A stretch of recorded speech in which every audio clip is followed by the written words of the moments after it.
The following is a Hoop Ball presentation.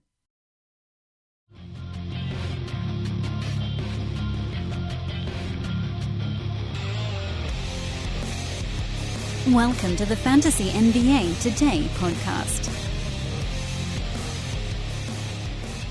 My tweet deck has gone down multiple times during free agency, and I'm going to lose my mind. Something's going to break while this is happening. I know it. And I'm freaking out over here. But luckily, Neil's tweet deck I think is working. What's happening, everybody? Tuesday, Fantasy NBA Today, or late Monday night. I haven't decided what time this bad boy is getting posted. Dan Besbris, Neil Rochlani. Neil, good day to you, sir.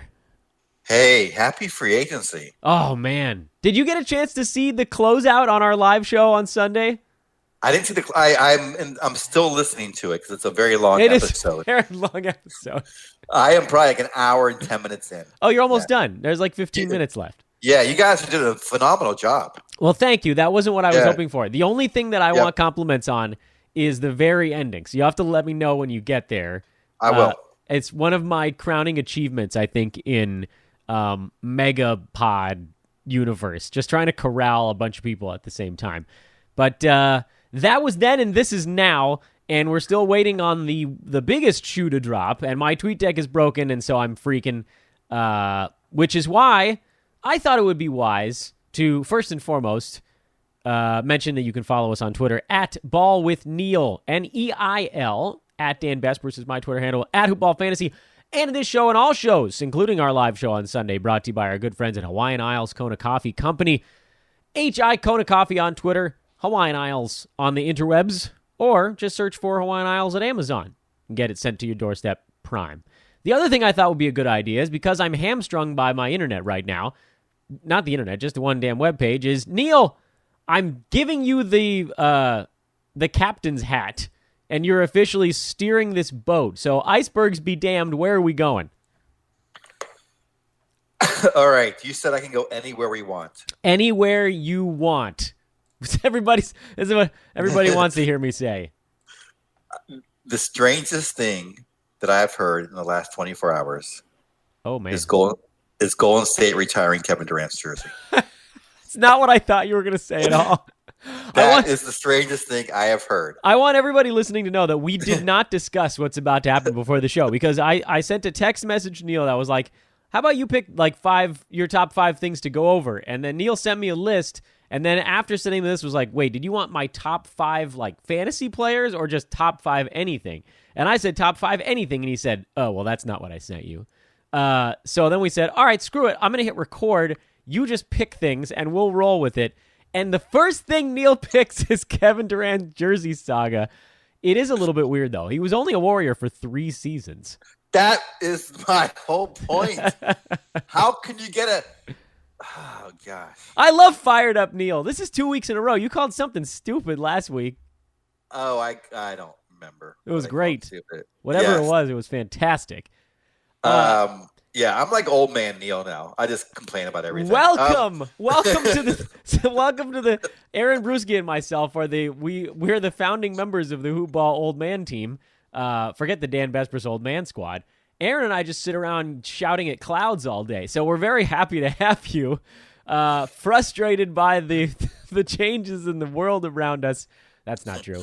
Can I throw my opinion on this out, and then you can tell me why it's totally stupid? Of course. You tell me why this makes any sense at all. The way it makes sense is not because they actually feel like they need to retire his jersey number. It's because they want to do right by a departing free agent as a tool to keep free agents wanting to come there. There's a lot of the way that things are shaped. I mean, I think that the Brooklyn Nets are maybe the best example of this. Durant and Kyrie Irving were, 1 foot in the door with the New York Knicks. That was the destination. And then Kyrie mid-season was like, look, the Nets are a better franchise. They're better run. It's not a James Dolan cluster. You know what? Let's just go to this other one that's right across the I actually don't know which river runs along the east side of Manhattan. I do know that you can get there via subway. I'll look it up in the middle of the show. Sorry, New Yorkers.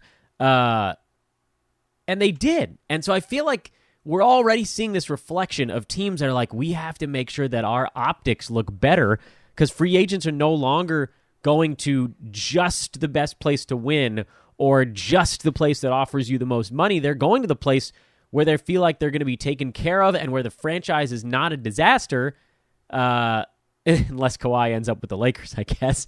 But yeah, God bless the Lakers falling upwards. That's the power of LeBron in Hollywood, though. So that's my take. That's my take on Joe Lacob and the Warriors saying they're going to not let anybody wear number 35. I think they're just like, KD, go out into the universe and tell all your basketball friends how nice we were to you, even in your departure, and send them unto us. And then D'Angelo Russell shows up. So, whatever. Do you think they... So now I'm going conspiracy theory. Sure. That seems reasonable. Do you think they offered him the max after knowing for sure he was not going to stay? Yes. I think they knew he was gone. So then offering the max wasn't even a real thing. They just did it for PR. Like this. Yeah. This is okay. So now I remember what I called stupid last week. Last week it was the awards. Oh, they were stupid. Yeah, they are stupid. Isn't this a spit in the face to anyone who plays like 15 years for a franchise and is a meaningful part of a franchise? That's an interesting other way to look at it. It sullies everyone else who's up there, but not anyway. Who else do the Warriors have retired? I don't know the answer. I don't know. They might have Mullen up there. I don't know. They got to have what's his name? The guy who won a championship for him back in this. Who was his son's an announcer now. Brett Berry. Yeah, Mark. No. Why am I blanking on this? The greatest free throw shooter of all time. Yeah, Rick Barry. Yeah, there you go. Thank you for filling in the brain fart that we were both having. Here, wait. This is actually 6 other players have had their numbers officially by the Warriors. Wilt Chamberlain, 13. Tom that Ashery, makes sense. 14. Okay, right. Alvin Adels, 16. Chris Mullin, you got that one, 17. Rick Barry, you got that one, 24. And Nate Thurman, 42, are the other ones retired. Although it was then brought up, Neil, that they didn't necessarily say they were going to retire it. They were just going to not let anybody else wear it. So they're just going to. Oh, I see. They're not going to hang it in the rafters. They're not going to hang it in the rafters. They're just going to hide it. Oh, okay. I thought they were hanging in the rafter. I'm totally. Well, I don't know. They might still. Maybe we're just parsing their words. But the last thing I saw was somebody else tweeting. Maybe they're just going to hide it somewhere at Oracle. Nobody's going to go back there. And jersey 35 is just going to be floating around in the old arena. So I don't know. I mean, how do they not do this then to Draymond Green, Klay Thompson? Obviously, Steph and Klay are going to be. Yeah, they will. So no one's ever going to wear Draymond Greens. No one's going to wear Iguodala's. No one's going to wear Kevon Looney anymore. What the hell? Yeah, they pretty much have to do everybody on the team. Don't they at this point? Sean Livingston. Yeah. You might want to go back and retire Patrick McCaw's jersey, who has won a championship every single year he's been in the NBA. By the way, that's a fun stat, right? 2 years with the Dubs and 1 with the Raptors, I think. Right? 3 for 3. That's amazing. Yeah, McCaw, the kingmaker, the Robert Horry of this generation. Yes. Yeah, except he doesn't actually have to take any shots to be Big Shot Pat. So I don't know. I mean. I feel like, does anybody really care? No one cares about this, Dan. I'm sorry. You said to say whatever I wanted to say. No. I'm not even talking about listeners. I'm talking about the actual players themselves. Do you think any of the players are actually worried about this stuff? I really think it's just a low key PR move to make it seem like the Warriors take care of their guys. But it's so superficial, though. Don't you think players and agents will see right through it? Some. That's all it takes, man. So you're enough. You're a numbers guy. You go from having 100% of people think you stink to 80% of people. That's still an improvement, even if most people think you stink. And that's not a reference to the Warriors. Okay, I'm sorry. I keep cutting you off. You finish. No, this is we're like AM radio over here. This is. I'm not talking about the Warriors people thinking they stink. I'm just talking about a percentage, right? If you do anything that increases your percentage of getting a decent player, even if it's 2%. You might as freaking well, because what does Joe Lacob care about number 35? Is anybody else in the NBA that's good right now wear number 35? I don't know. No, you may be right. It might help. I wouldn't say it goes from 100 to 80, but it goes very little. But as far as superstars, it goes zero. You think somebody out there might be just a superstar with the advice and the team around them and the agents? You think they won't have the inside scoop on what happened with Kevin Durant? Yeah, I mean, I think that they're going to consider the Warriors a pretty good franchise, regardless of whether or not they don't put anybody else at number 35. But I don't know. Everybody talks, everybody's buddies.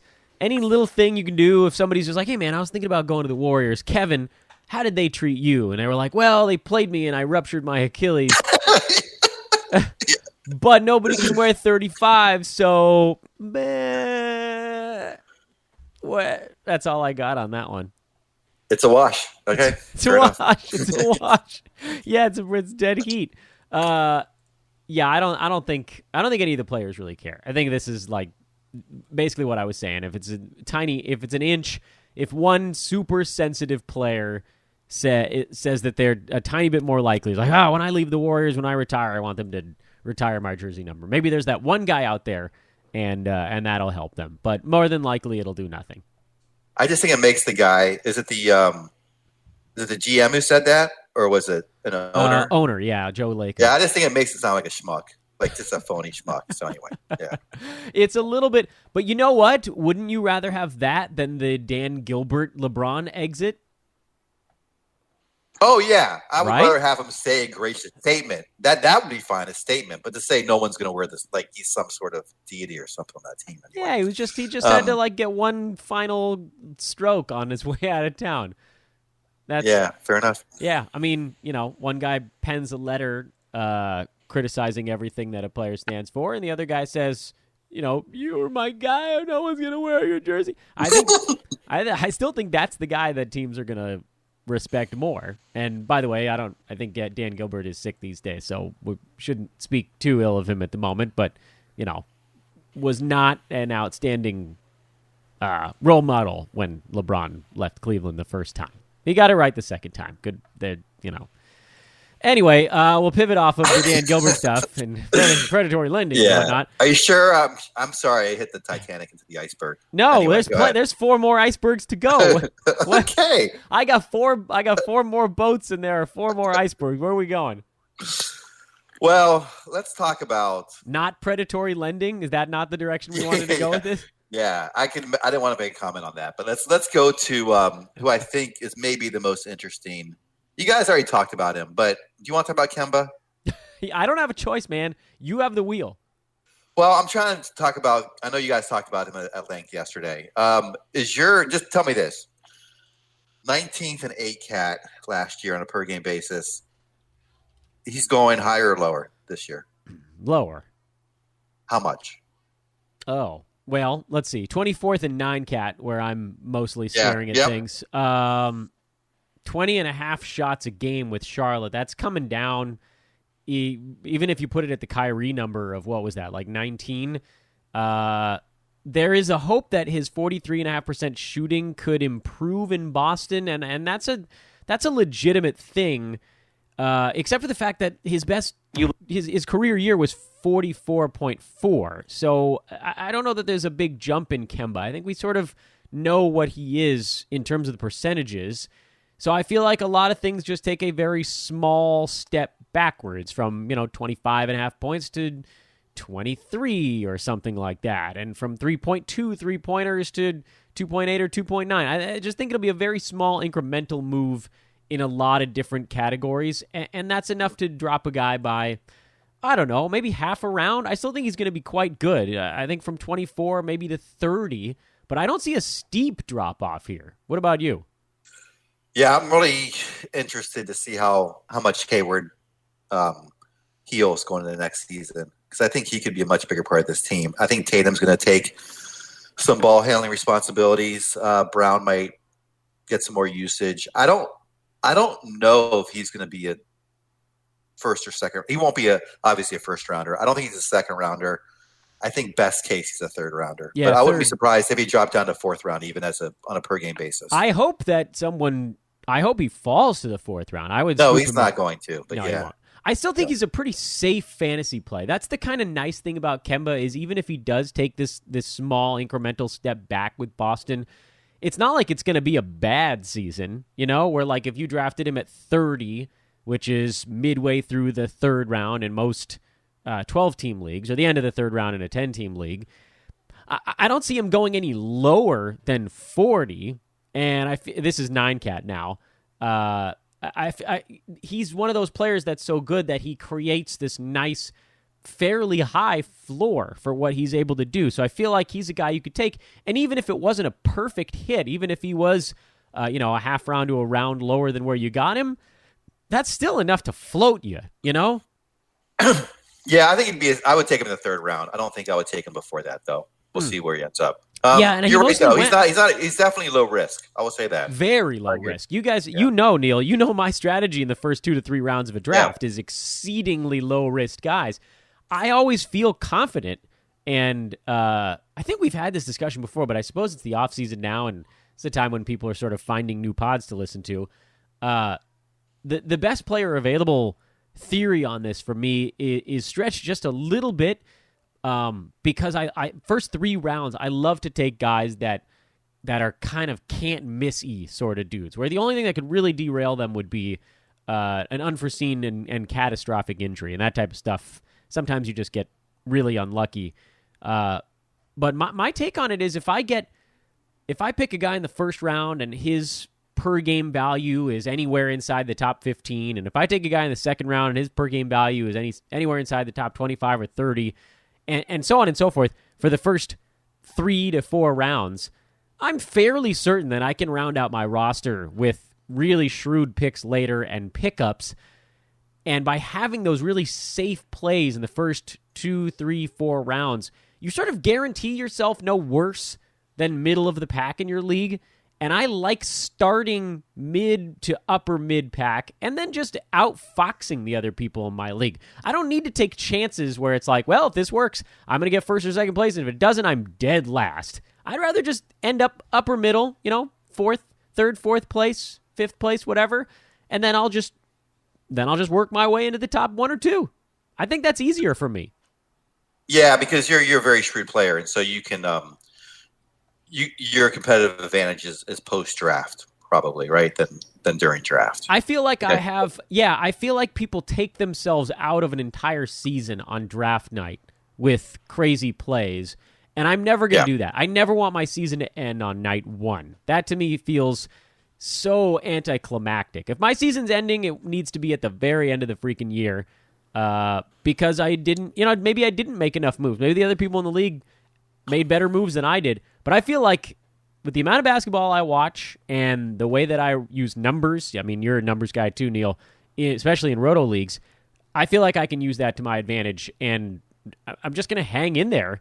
That's not even that's selling myself short. I think my drafts end up decent most of the time, and if I made no moves, I'd probably be 4th place in almost every league I'm in, and then I'll just make moves to get into first, second, or third. It's pretty easy from that point on. Yeah, and I think, not to be too cliche, but I'm the same way. The first 3 picks, I don't want to lose the league in the first 3 picks. Yeah, it's horrible. I may not win it, but I'm not going to lose it. Yes, so, there it is. That's the way. Yeah, You're not. That's the cliche, right? Yeah, but it's right though. I mean, you can go nuts, and maybe you'll hit on all 3 wild picks at the beginning. I don't even know what examples I would take this year. It was just like what would be the Paul George, which was not by the way, a risky play, but he obviously way outperformed himself. That's, your early second round guy that dominated the crap out of the league. Who was even the third round guy that was your league winner this year? Nobody. There wasn't really anybody in the third round that was just a wild overperformer. Vooch in the 5th, but at that point, once you get to 5th, 6th, 7th round, that's when you can start moving pieces around a little bit. Not much that you do in the first, second, or third round is going to win you the league. Very few things. No, unless you do something, you have to get lucky, basically. You got to get real lucky. But you could do stuff in those 3 rounds that could lose your league. What if like take a Ben Simmons, for example. Yeah, what if Ben Simmons went? There's a lot of teams that took him like 16th overall. That's basically like having a useless second-round pick. I know. Victor Oladipo in the first round. That's a tough one to see coming, but he basically killed your team if you had him. Yeah. And he wasn't even necessarily, well, he was a little bit of a risky play because he wildly overperformed the previous season. Right, but right. Just, Kawhi Leonard, who went like 7th or 8th overall and played in 60 games this year, and you sort of knew that was going to happen. These things, they're avoidable. They're avoidable. Kemba, by the way, in most of my leagues went like around 20th.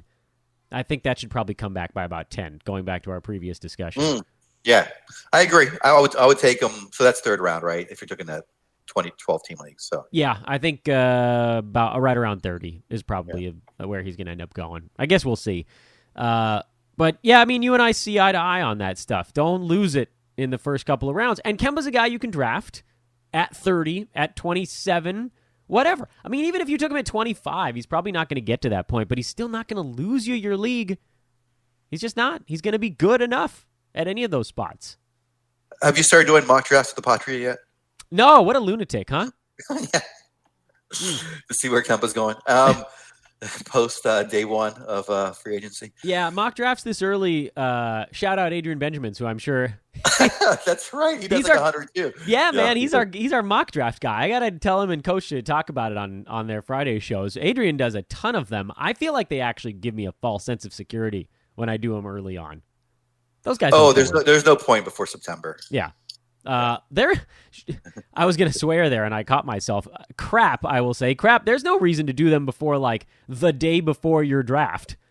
Honestly, because I did a mock draft like a week and a half before my draft and almost nothing was right after about the first 25 picks. That's the only stuff that stays the same. Yeah. I don't remember it. For me, it's more just like getting in the rhythm of, I don't know, that sounds stupid, of drafting. And not freaking out, not freaking out when something throws me a curveball. Yeah, you seem like the kind of guy that's always freaking out about stuff. Old Mellow Neal over there. Always. On the inside, I'm burning. All right, so can I go into my third guy? Yeah, let's go into the third. Oh, my second guy. The third. Let's go with I know a guy we both love, Al Horford. Yes, Big Al.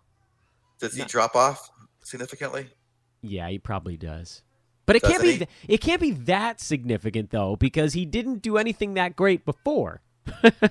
He did everything good, but nothing great. So how it's But can he play? I'm sorry, go ahead. No, he can't. Ask your question. My answer is he can't, but ask the question anyway. Is he going to play alongside Embiid? At times they have to. You think so? Okay. Because they just gave him almost $30 million. I know. Right? That's what I'm thinking. But do they fit? I guess they. I mean, what's he going to play? The 4 then, and Embiid the 5? What? Yeah. I mean, Horford is one of the better defenders in the NBA. He's the guy that Boston used on. Everybody's talking about how he was the guy that they used on Embiid, and that's not really true. He was the guy that Boston often used on Ben Simmons. By the way, big ups to Rachel Nichols for hosting like 85 hours of free agent coverage over the last day and a half. That's incredible. But her panel sometimes says some stupid crap. Horford they have former celebrities who aren't, or players that don't really know. Anyway, go ahead. Yeah, that's true. So he guarded both, and they were like, "Well, Philly got the guy that was stopping Joel Embiid." No, the guy that slowed down Embiid was Embiid because his limbs were falling apart, and then also Marc Gasol actually slowed him down in the playoffs. It was less Horford than it was Embiid just being hurt. Al did guard him, and he always was fine with him. But I thought that Horford's best work was on Ben Simmons, and I guess you could give him credit for both of them. Regardless, he can play the 4. He can go out and guard guys near the 3-point line. He's just very good at everything he does. 29 minutes a game feels high. Because if he's out there with Horford, that means that Tobias Harris is the 3, Simmons is your point guard or shooting guard. I mean, that's a massive basketball team. My God, they're going to be so good defensively. That's huge. That is a lot of human being. It's a lot of wingspan out there. It's a lot of wingspan. It's going to look like a zone regardless of what defense is on. Horford shot 53.5% from the field last year, 82% at the foul line. He made a 3-pointer, 13.5 points, 6.7 rebounds, 4.2 assists last year. a steal, 1.3 blocks, and only 1.5 turnovers per game. He was number 27 in 9-cat, and I think he's going to get undervalued again. Although I also agree with you. This is one of those situations, Neil, where I think both things are true. He takes a step back, and he's also undervalued next year because he was undervalued this year, and then he ended up as an early third-round value. And so next year I think he'll be undervalued. It'll probably end up as like a fourth, maybe worst-case fifth-round value. He could have been your number one center this year. That's probably not going to quite be the case this coming season. There are not going to be any rebounds for him if he's playing the 4 next to Embiid, so that number has to come down. But I think the assists stay pretty high. I think they'll let him run some of the offense. Steals and blocks, there's no reason for me to think those go down a ton. Maybe the blocks take a little hit if he's out near the perimeter, but if he's guarding smaller guys, then maybe they come back up again. That one's a tough one for me to see through. And even if his points come down a little bit, it sort of doesn't matter because that was not where he was getting his value anyway. He's going to have great percentages, as always, and he's just going to do a little bit of everything. So number 27 in 9-cat this last year, I think he's probably in the 40s this coming season. 36 in 8-cat leagues, just to clarify. I think he's probably closer to 50. Yeah, about around the back. In 8-cat, yeah. That makes just sense. Because his points may not go down much, but I do think his assists go down a bit.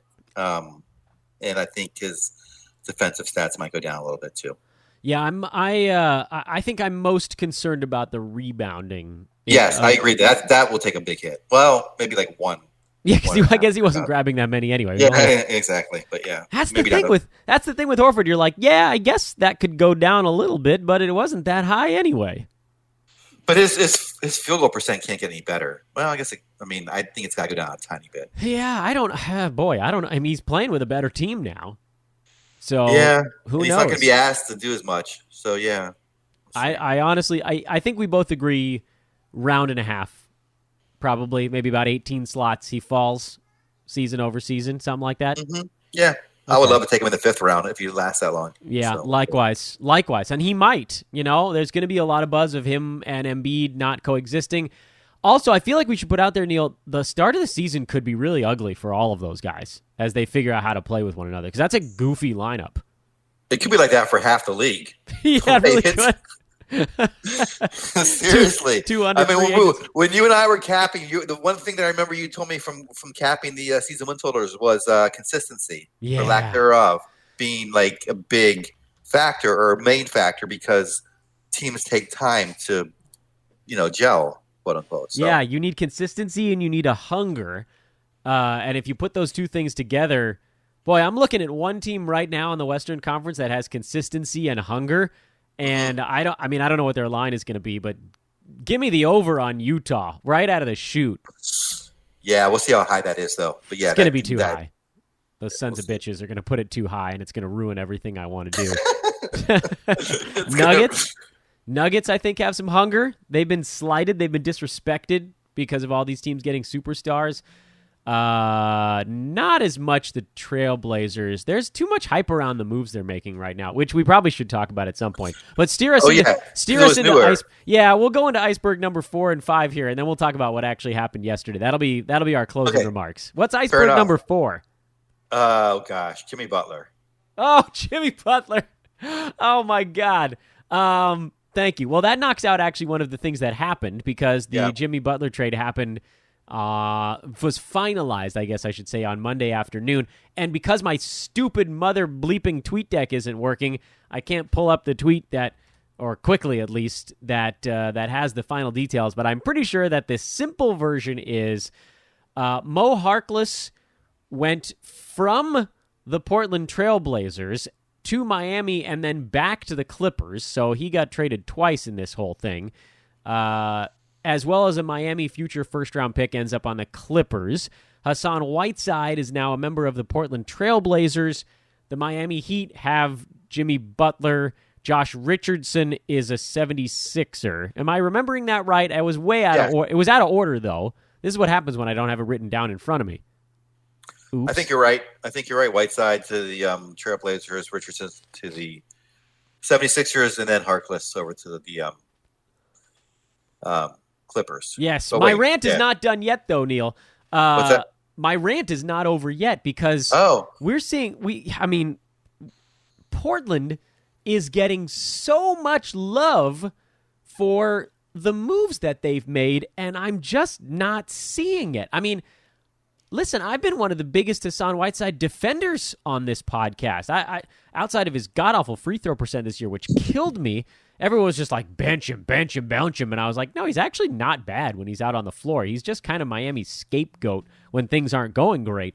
I'm looking at Portland's roster, and to me, he's a downgrade from Yusuf Nurkic. And they got Bazemore, which I like, but Aminu is gone. He's now a member of the Orlando Magic. And they had to get rid of Mo Harkless to bring in a center to hold things down. And who cares about Myers Leonard leaving town? But I don't know that I feel like this Blazers roster is actually worse than last year. I don't care that they re-signed Rodney Hood. I don't care. Oh, I agree. And Seth Curry's gone too. Yeah, why are people like, West is loading up? This Blazers look worse to me. They do. They look definitely worse. I know people like, the Hood contract, which I don't know contracts that well. So, but as a fantasy asset, I don't really believe in him. No. And as a reality player, I don't think he makes the team that much better, if at all. I think they're losing Aminu, Curry. Those are two big blows. Aminu, Curry, Harkless. Harkless. I'm sorry. I totally forgot about Harkless. Harkless and Aminu are the two most maybe underrated players on that team. Yeah, great defensive players. They were anchoring. Their defense to me is going to get worse. I know Whiteside pretty good at rim protection, but you throw that dude in a pick and roll and he just gets roasted. So I don't know what they're going to do when they have to take him off the floor. I guess it's Collins at the 5. I don't know who's playing the 4 for this team. Mario freaking Hezonja, who signed a 2-year minimum role. I mean, is that really... This is what we're saying is the West loading up? Sorry. Listen, I love the Portland Trailblazers. I was wildly impressed with what they did this year. We said it last week, Neil. I gave my Coach of the Year award to Terry Stotts, remember? Yeah, and that's what scares me, too. I don't know if Whiteside is someone who likes to be coached, and Stotts may not put up with that. Although, did you see Whiteside's Vine he posted or on his Instagram account? Oh, gosh. I have no idea. It was just him yelling, "We got shooters," over and over again as he found out he was traded to the Blazers. So oh my God, that's yeah, so just clowning on his Miami teammates there. Which I mean, let's be honest, Dion Waiters, not a shooter, not a shooter. No, he's right. But you just don't. You just don't say pretty petty anyway. What about the Jimmy Butler side? I got to rant about the Trailblazers. This could be hilarious when all is said and done, right? This dude, now we're hearing he turned down the 5-year max from the 76ers to go play in Miami, a team that, sorry, Jimmy, not going to win that many games this year. They've traded away half their team.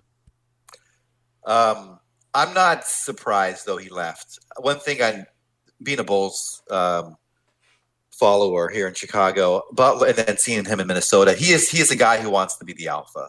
Yeah, well, he is now. Yeah, he wants to be the alpha, and he wants to prove himself to be among the elite basketball players in the league. I don't think he cares about winning as much as he is proving himself as being great. Yeah. Don't you think this year is going to be a rough wake-up call for him, though? I'm kind of excited about his fantasy stat set. Oh, yeah, fantasy. Yes. I mean, yeah. What about reality, though? Reality? That doesn't count. He's going to get that team's going to get kicked in the teeth regularly. I mean, they're probably a playoff team in the East because, the Hornets are going to be horrible.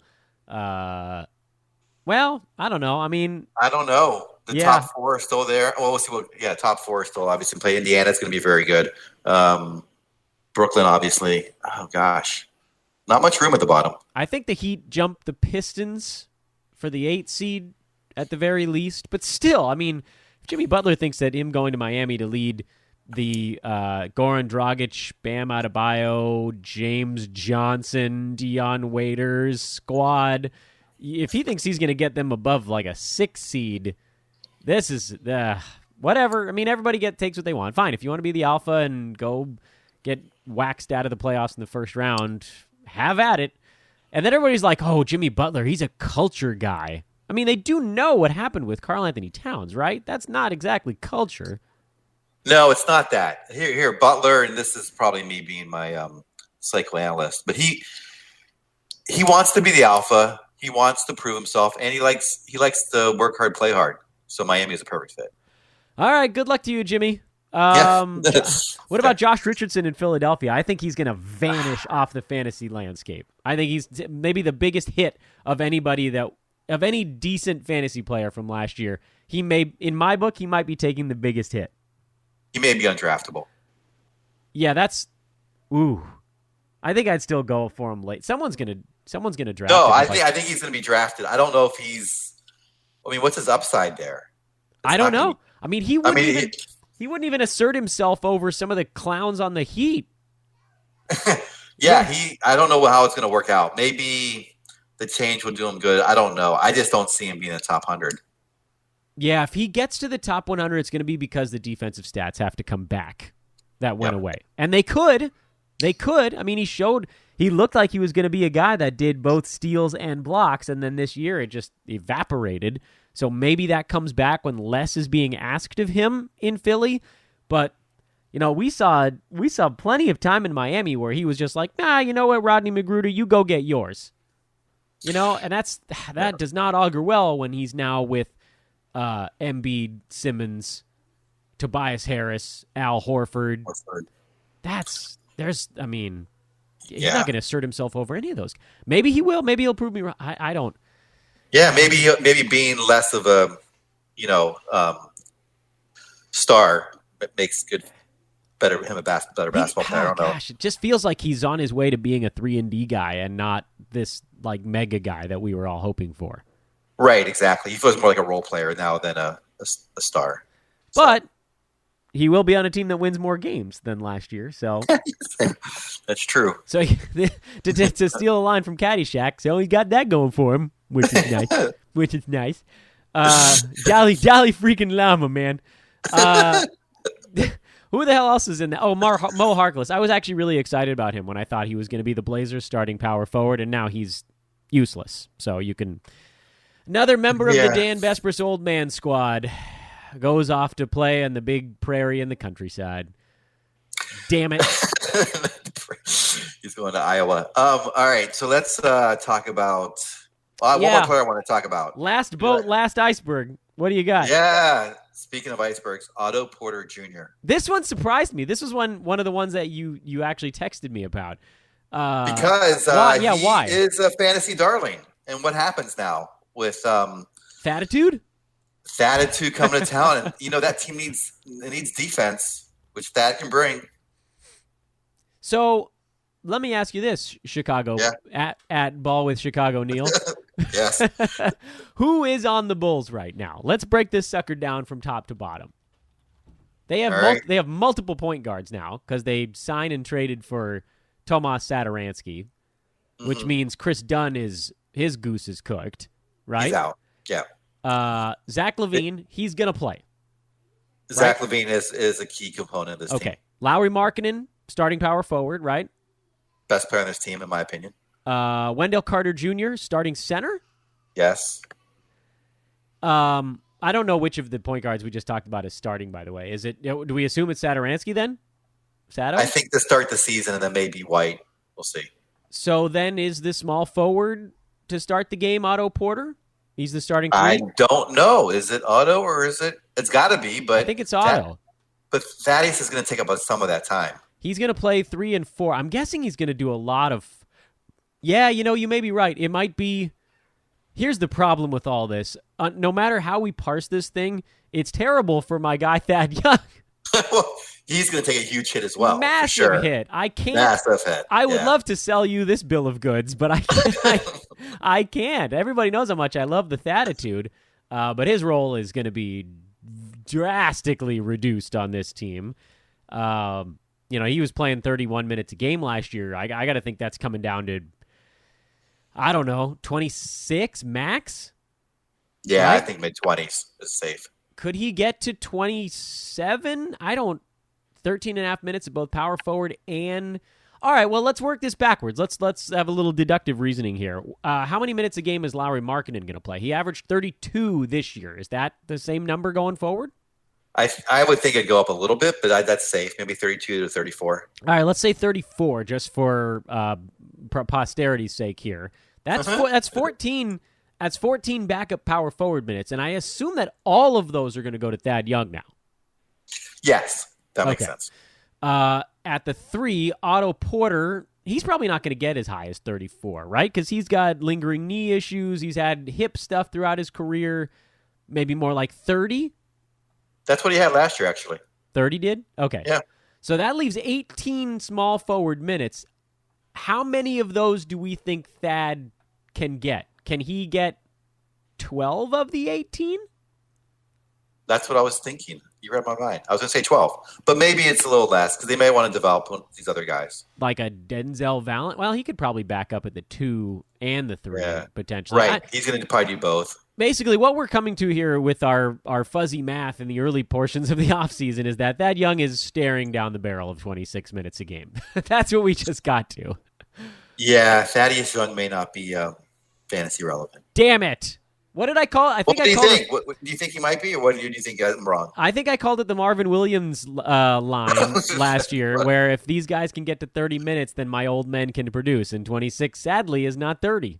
So I don't anymore. I no longer have the Thaditude. This is really the iceberg to end all icebergs, Neil. You've pained my heart with this one. But oh my God, I'm so sorry, Mr. Besbris. It's the honest to goodness truth. You know how much I love the Thad, but I'm also a very pragmatic fellow, and so you sort of have to. But I do think Otto Porter's still going to get his 30 minutes with that team because the other options at small forward, besides a few extra minutes of Thad, if they were going to go really big, are not great. You know, Denzel Valentine, Walt Lemon, Chandler Hutchinson. Lemon has potential, I think. We'll see. I think they want to win a couple of games this year. I don't think. No, I think Walt Lemon actually could be a decent NBA player. We'll see. This year? I mean, I don't know. I'm just saying I don't think he's going to be out of the league in a year. We'll see. No, that's a low bar, Neil. No, but I mean, Chicago's going to be developing him. I think they're going to try to develop him. Yeah. Do you think are we going to see the Dan Besbris trademark pre-tank from the Bulls again? I don't know how this team's going to be. That's the problem. They were injured last year, and they went through the coaching change. You know what? I thought they might have had a pretty decent year last year. We'll see how healthy Markkanen is and Carter Jr. I mean, if those two guys come in the season healthy and Levine's playing well, they could be fighting for the playoffs for sure. So I actually really like, by the way, the Satoransky signing for them to sort of get away from Chris Dunn, who really there were high hopes for his fantasy game, but he just, I mean, even in Minnesota, I think there was a little bit of a hopes were too high situation for him, where he really was never going to be that kind of dude. He's not a great shooter, and they wanted to run him off the ball with Zach LaVine handling things. We've seen Satoransky; he can function just fine off the ball as well. You know, Bradley Beal was the primary ball handler for the Wizards when John Wall went down. So I think that's just from a fit perspective, to me, that's not a terrible move. I actually like the Thad Young signing if they're actually trying to win ball games. I don't know why you do it if you're still trying to just crap your way to the finish line because, you know, proven veteran, one of the best hands in the NBA. These are decent signings, actually. I just don't really know what. This is why I think Chicago might try to win some games. The moves they made here signal, hey, we're going to try a little bit. Just like half an ass. Is that so much to ask? Oh, no, I'm going to be on the over again this year. I know. Unless it's really high, I have to. I mean, they're trying. They've got a coach who obviously is trying to make a name for himself, stay in the league. They got young players who want to compete really hard. So, fool me once. Shame on. No, it was really an injury thing last year. Come on. It wasn't just. Yeah, it was a little bit of both. The coaching changed the injuries. That was the pre-tank, though, man. If we had known that they were just going to dump all their guys onto the shelf for the first 2 months of the year, then. Yeah. Because they actually tried to win games like the last month and a half of the season. Did they win that many? Not really, but they tried a little bit. So that's something. And the new lottery rules are different, so maybe it doesn't matter to be. Doesn't help as much to be like if you can't be the bottom three, then they didn't get the pick they wanted this year. That's for damn sure. Yeah. Other news of the day, we already talked about Jimmy Butler. We talked about the Portland Trailblazers. By the way, didn't mention I understand that Hassan Whiteside is probably going to have the starting gig in Portland. But that free throw percentage, man, I can't touch him. Are you there as well? Oh, yes. I can't touch a punt guy in Roto. Hey, how high is Bam Adebayo getting drafted this year? Oh, my God. Good Lord. Good Lord, is that going to be fun? We'll see. Hopefully not high enough. I mean, hopefully, yeah, he's still out there. He's probably more of – I don't think I would take him in the top 5 rounds, though. You might not get him then. Yeah, I may not get him. Yeah, he's going high, man. The hype train is going. He might be the first official buzzman of the offseason. Oh, you think higher than Terry Rozier? Ugh. I know you hate him, but he's going to be buzzed. Oh, no. No. You don't think so? Oh, well, maybe, yeah, but I just don't want him on my fantasy team. Bam Adebayo, I do want on my team. Yes. I will take Bam Adebayo multiple rounds ahead of Terry Rozier. I don't Rozier, Tim Hardaway Jr.ing me my team out of the field goal percentage standings next season. Adebayo, man, he's got good percentages too. Steals, blocks, he's going to go high. And he's still getting better, which I love. I love guys that are still getting better, and he's going to be phenomenal. IT to the whiz. Can we hit that real quick? Yes, I was just about to mention that. They ain't got they don't got too many options at point guard out there. I know, but I still don't really want to take him. What do you mean? He's Terry Rozier. They have the exact same problem. That's not nice of me. IT is obviously way more proven than Rozier. They have the same problems, though.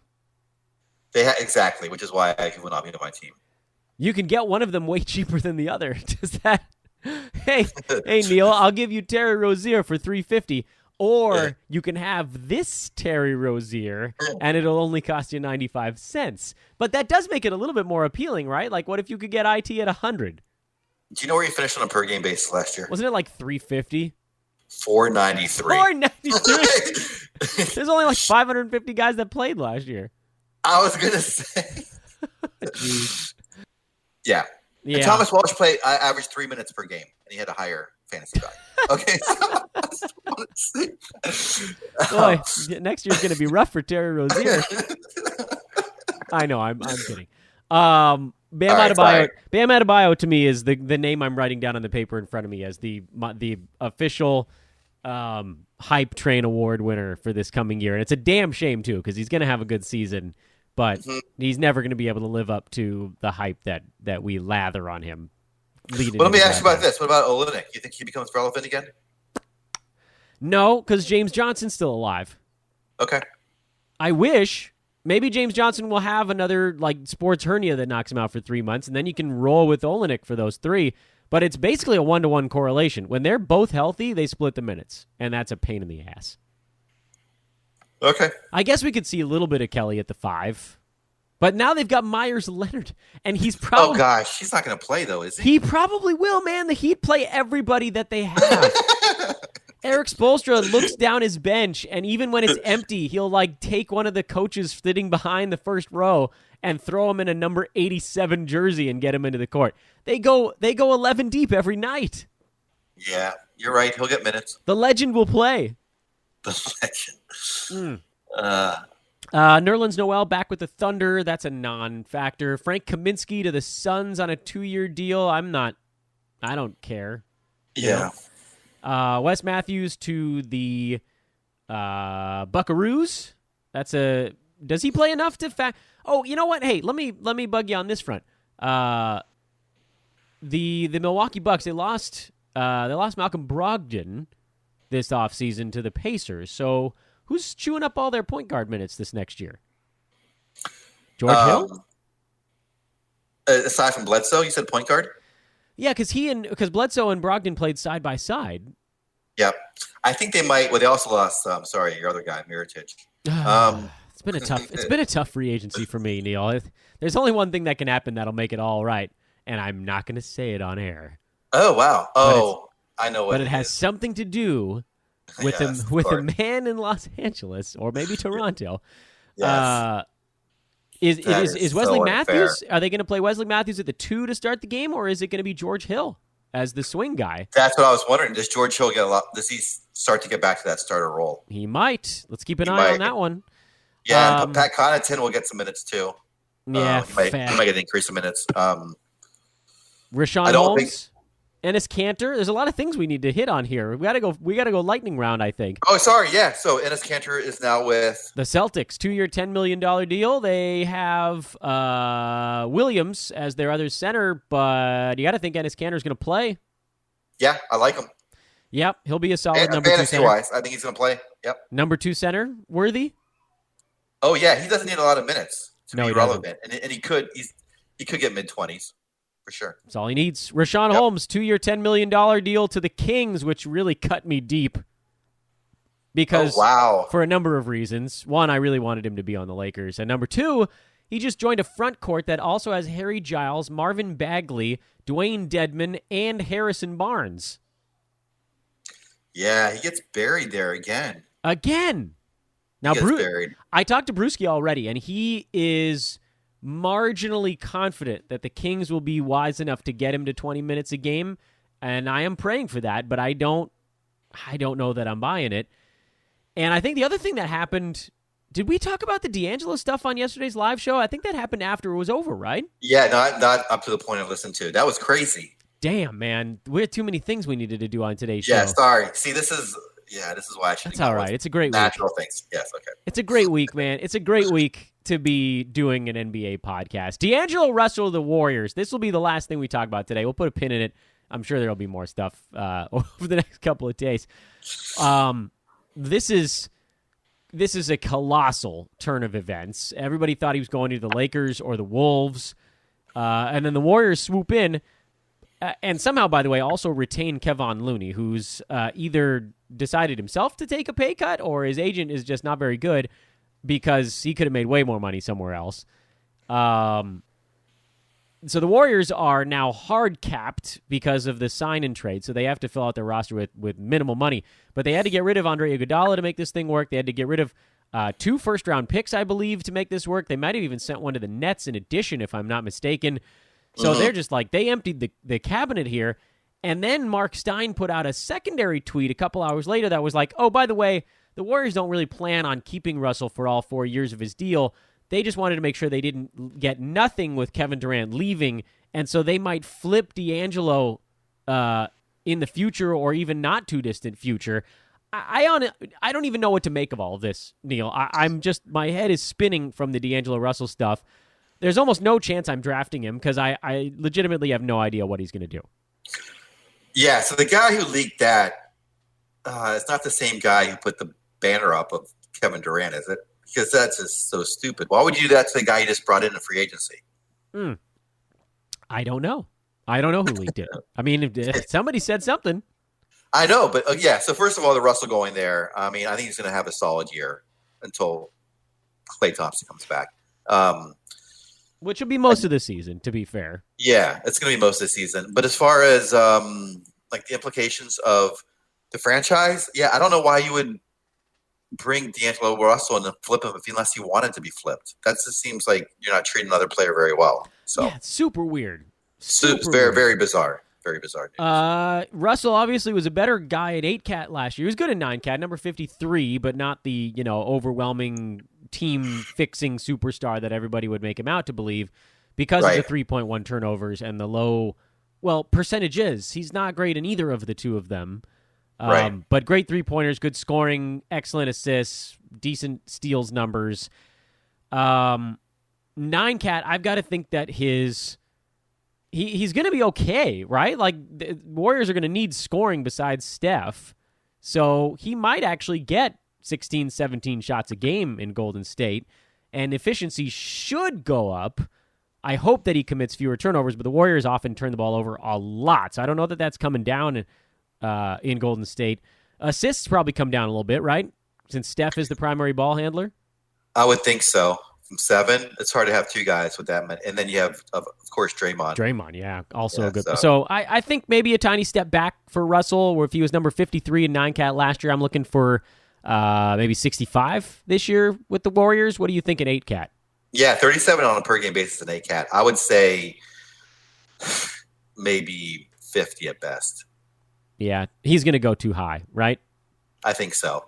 He still doesn't shoot the ball that great for his volume, and he's not going to get as many assists. And like you said, for the turnovers, the Warriors don't care. They don't they've never focused on turnovers since Steve Kerr's been there. So I don't think they worry about it. Yeah, exactly. So they don't care if some of those passes are picked off. They want the one that's going to lead to, an 80% shot right at the front of the rim.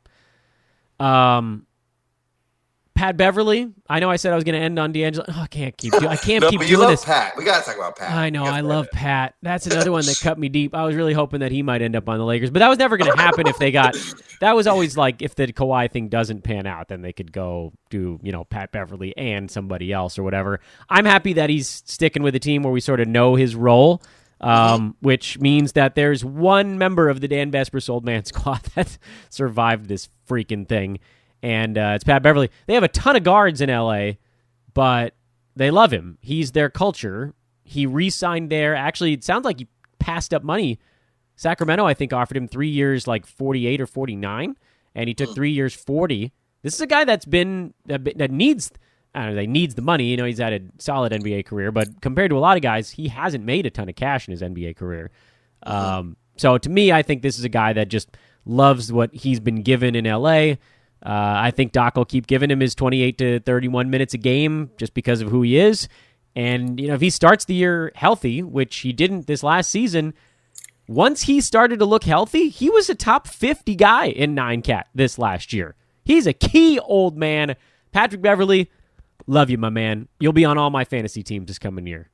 Yeah, and I mean, even though his percentages aren't great, he's such a low volume, both of them, that it's fine. Yeah, he doesn't shoot. He doesn't. He took six shots a game this year in almost 30 minutes a night. He really doesn't want to shoot. Yeah, he's not out there to shoot. That's what we love about him. He plays so hard, and he's not as scoring's the last thing he thinks about. Not a points league guy. Pat Beverly. That wasn't immediately evident. That's where we'll put a pin in this one. There's just so many damn things, Neil. I can steer us off the. Take us into Harbor. Take us to Point. Kawhi Leonard goes to the Lakers. I mean, I'm gonna poop myself. I mean, how do they not win a championship? That's going to bum me out for that one reason. You know what they'll do? This is the first year where I thought we have no idea who's going to win the championship. Kawhi Leonard to the Lakers, Vince Carter to the Lakers, just so that he can do the Vince Carter over meme for the Lakers if he were to sign there. I know everybody's saying that the Lakers are in the lead, but I am still not at all convinced that that's the case. Maybe by the time this podcast is out, I'll be proven wrong. But right now, I still think he's going to Toronto for a 1-1. I'll believe it when I see it in LA. I'll be happy, but I'll believe when I see it. Like I said, I will soil myself when it happens. So officially now we're pulling into port, Neil. He is at Ball with Neil on Twitter. I'm at Dan Besbris. This was the continuation here, free agency week on Fantasy NBA Today. Once all the dust settles on this stuff, we'll start getting back into the team-by-team stuff again. I know we did all 30, and we probably won't need to go through every single club. But obviously there's so many moves, 200 free agents getting signed here, 40% of the NBA. We're going to need to break this stuff down. That'll start probably in the next week or two. And so we'll pause this one for now, putting a bow on it. Talking to Brandon Marcus tomorrow. We'll see if he's keeping his food down with all this Kawhi stuff. He's, of course, our resident Clippers guy. And Neil, you're back on Thursday. Adrian and Coach on Friday. Mr. Rochlani, thank you for taking the wheel. And I will invoice you for all the boats that you ruined. There's a lot out there. Yeah. Thanks again to Hawaiian Isles Kona Coffee. Stay tuned to Twitter. We'll be obviously retweeting everything, but at Hoopball Fantasy is where you go if you want all the stuff as it's taking place. So long, everybody. We'll talk to you tomorrow.